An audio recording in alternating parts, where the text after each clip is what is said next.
ଶିବଧନୁ ଭାଙ୍ଗିବାର ଅର୍ଥ କ'ଣ? ଶିବଧନୁ ଭାଙ୍ଗିବାର ଅର୍ଥ ହେଉଛି ବୀରତାର ପ୍ରମାଣ ଦେବା, ଭକ୍ତିର ପ୍ରମାଣ ଦେବା।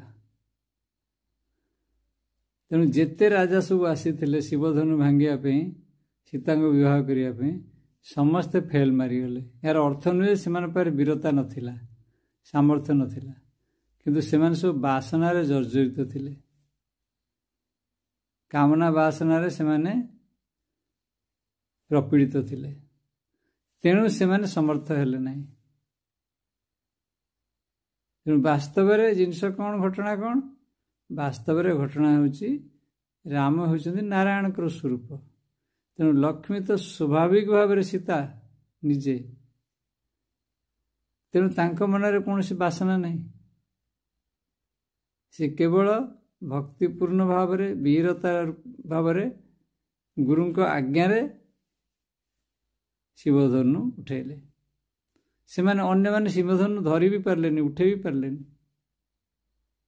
ଅସମର୍ଥ ହୋଇଗଲେ, କାରଣ ସେମାନେ ବାସନା ଦ୍ୱାରା ପ୍ରପୀଡ଼ିତ। ତେଣୁ ଆମେ ଦୁନିଆରେ ମଧ୍ୟ ଠିକ୍ ସେଇଆ ହିଁ ଘଟଣା ଘଟୁଛି। ଆମେ ବାସନା ଦ୍ୱାରା ପ୍ରପୀଡ଼ିତ ହୋଇ ଯାହା କିଛି କରୁଛେ, ତେଣୁ ଆମେ ସକ୍ସେସଫୁଲ୍ ହେଉନେ। ଆମେ ଫେଲ୍ ମାରିବାର କାରଣ ହେଉଛି ସେଇଟା। ଯାହା ଆମକୁ ପ୍ରାପ୍ତି ହେବା କଥା ତାହା ଆମକୁ ପ୍ରାପ୍ତି ହେଉନି। ସୀତା ମାନେ ଆହ୍ଲାଦିନୀ ଶକ୍ତି, ଆମ ଭିତର ଆନନ୍ଦ ଶକ୍ତି। ରାମ ସୀତା, ଲକ୍ଷ୍ମୀ ନାରାୟଣ, ଯୋଗ ଶକ୍ତି। ଶିବ ଆଉ ଶକ୍ତିର ମିଳନ, ପ୍ରକୃତି ଆଉ ପୁରୁଷର ମିଳନ, ଆକୁ ବୁଝିବାକୁ ପଡ଼ିବ।